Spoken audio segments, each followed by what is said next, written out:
Codemasters have recently released F1 2021, and while it's a good representation of the sport and fun to play, I want to mention 5 things that can be improved upon within the game. Let's get started. Number 1. Get rid of the Podium Pass. The Podium Pass has been an unnecessary addition to the game since it was introduced in last year's F1 2020. And like similar Battle Pass style systems in other video games, they are there to leech money from the audience. All the content should be available in-game and free to use all the time, anytime. Maybe some special items can be rewarded for completing certain game modes or reaching certain reasonable milestones, like completing a time trial on every track, instead of spending real money on something that's already within the game code. Number 2. Decal positioning and colors. The livery editor is a fun feature, however some small changes would make it even better. At the moment, decals can only be placed in preset locations on the car, and this determines decal locations on suits and helmets. An option to move the decals around would make liveries more unique. Also, the color of the decal stays the same across the car, suits and helmets. This can lead to some weird color combinations depending on the suit and helmet you may have chosen. It's a small quirk which was also present in the 2020 edition of the game, but it's an easy fix and would make customization even more fun. Number 3. Stop removing cars, tracks and cosmetics.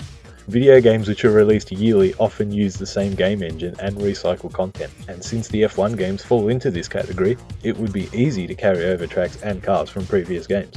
The Vietnam circuit from F1 2020 could be carried over into F1 2021, and it wouldn't be out of place.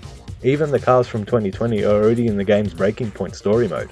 Why can't we choose these cars in Grand Prix mode, or time trial, or a multi-year season mode for driver career and my team? Classic cars which have come and gone from the game over the years have gone again for F1 2021, when there was no real reason for them to disappear. The game engine isn't brand new or even exclusive to next generation. Also, the cosmetics for car and driver customization should be carried over into newer titles. Number 4. Make the cars feel unique. We hear the drivers in real life talk about how different the cars are from one another, so let's try and bring that over into the game itself.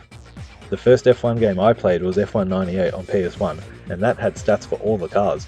This is a good way to promote certain characteristics. Some cars might have better acceleration and traction, while others might look after tyres better.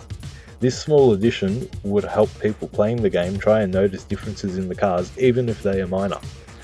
On the topic of making cars unique, it would be great if we could customize the bodywork of our My Team car, even if it's just some preset designs for things like the front wings, the airbox, and side pods.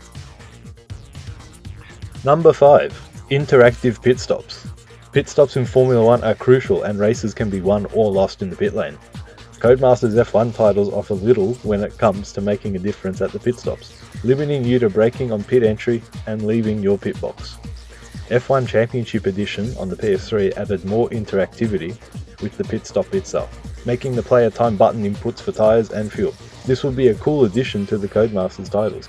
If you wanted to up the ante a bit, you can even allow drivers to steer in and out of the pit box themselves. Just be careful not to hit your mechanics. And there we are. Those are the 5 things I think would improve the Codemasters F1 games. Let's see if they add any of these suggestions in future titles. Somehow I think the Podium Pass will stay, unfortunately.